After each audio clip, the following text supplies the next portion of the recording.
Okay, so in this recording, there's going to be some coaching for you on how to incorporate the set text and artist of a floating world in with the extension English module after the bomb. So context is really the key thing with this particular module, to have a look at, what has gone on historically after the bomb, and then having a look at the impact of the devastation of such a bomb on society, whether that be socially, psychologically, physically, economically, all of these sorts of things, culturally.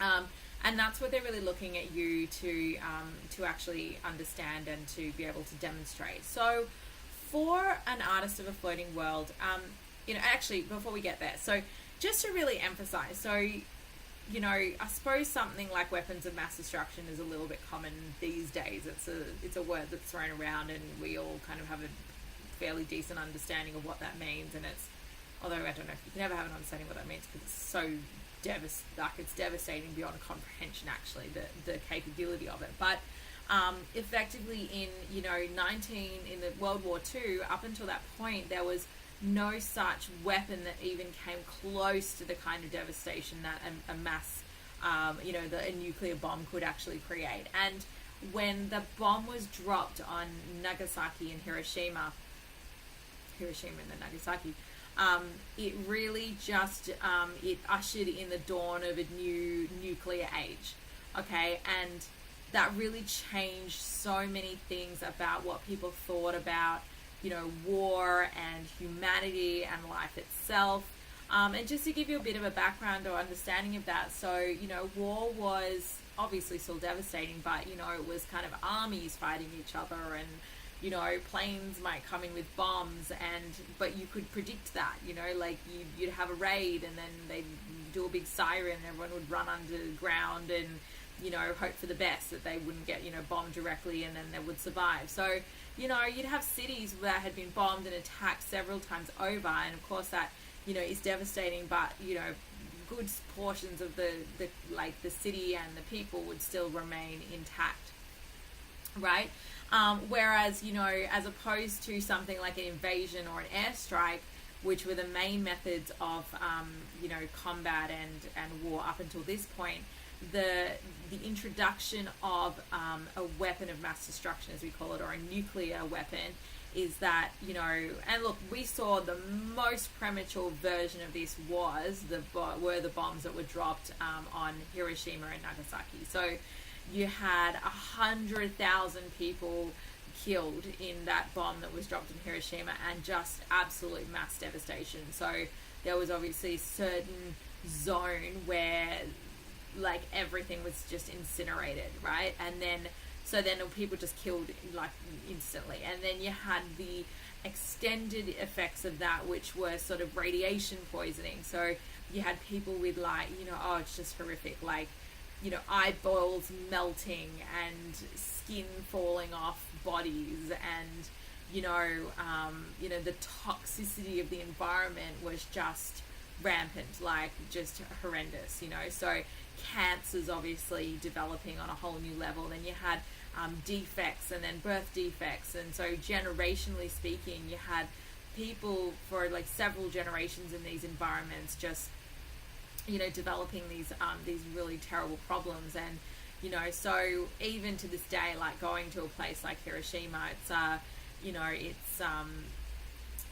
the impacts of that are still lingering, let's put it that way, right? So this was a whole new experience for people, in the sense of being able to actually fathom the mass destruction that could be caused by such a weapon. And the most terrifying thing really is that people knew straight away, scientists came and did the research and what have you, they knew that a weapon, 10 or 100 times more powerful than that initial weapon created could be created. That was totally possible. So we literally have weapons and bombs, nuclear bombs, that could completely annihilate the Earth itself, right? So starting to get a sense of how people's mindsets shift. And even in talking about it, you just feel like belittled, you know, in a sense. You feel like, oh my God, you know, if something that small can just destroy the entire world, like we're so insignificant and we're so at risk at any time, I suppose, is really the key there, because it's not like people are going to have to, you know, get lots of resources together to go and invade and go and fly planes and all that. I mean, it took one plane to fly in looking like a weather plane to Hiroshima, and then you have this huge, you know, mushroom cloud and this absolute devastation from this one plane, one bomb. It's just completely, like, you know, mind-boggling how terrifying that is. So what I'm doing is, you know, that starts to kind of give you a sense of the period that followed the bomb, because that really all had such an impact on the mentality of the people that lived. And then in particular, as we enter into the Cold War, you've then got, you know, America and the United States and Russia on a nuclear arms race. So, you know, they've, you know, got opposite sides, opposite values, and they both have weapons, these nuclear bombs, right? So what we start then having is like an immense fear. Like, it's fine, you know, was I suppose fine for the Americans when they were the only ones with the technology, but now that you've got other countries that they're at war with have similar weapons, you know, everyone's at risk, and that is just really, like, destabilizing. It's you know, anxiety, like, it causes a lot of anxiety. There's this kind of, you know, like, social and political turmoil, I suppose you could say, because there's this just terror of what may happen, and what may happen, like, in such an instant. Okay, so that starts to give you an idea of the mentality of what was going on during that period, and these are the kinds of issues that you want to be exploring when you're looking at this period post, like, after the bomb. Okay, people started feeling like human life was insignificant, and that human beings themselves were utterly, you know, self-destructive, and, you know, we can't be protected by our leaders, and you know, there's always a fear of, like, of death, really, and of, as I said, mass destruction.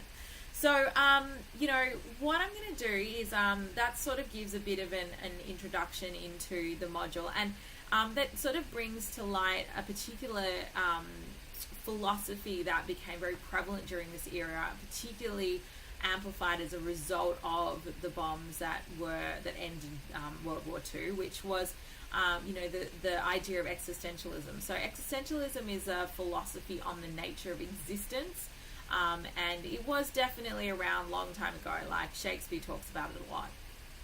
Well, he doesn't talk about it a lot.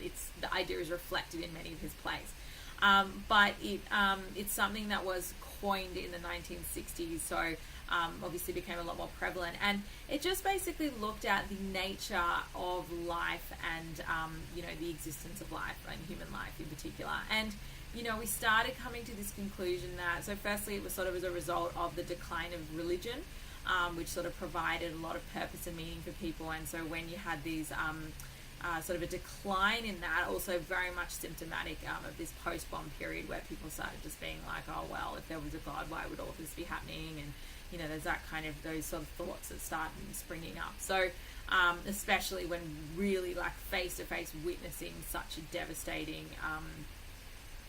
such devastation. So so there's a decline of religion, and then you've got a rise of this you know, new philosophy called existentialism, where people were questioning the very nature of existence and the purpose of life. Like, you know, and there wasn't one, basically. Like, that's the whole, pretty much the whole theory. Like, people started kind of thinking that human life is insignificant and there's no real point to anything. So you know, we've got to kind of decide that, or like, make that up for ourselves.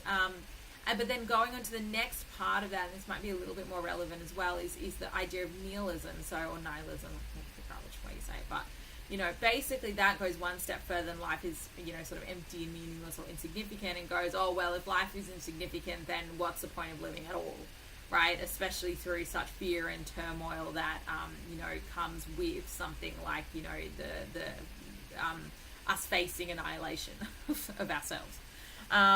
So that's again, so that's some of the key things that you'll be looking at, and there's a lot that kind of goes along with that. But anyway, that's a really decent introduction, so I won't say anything more about that. So I'm actually going to stop this recording at that introduction, and then I will create new ones for the specific texts.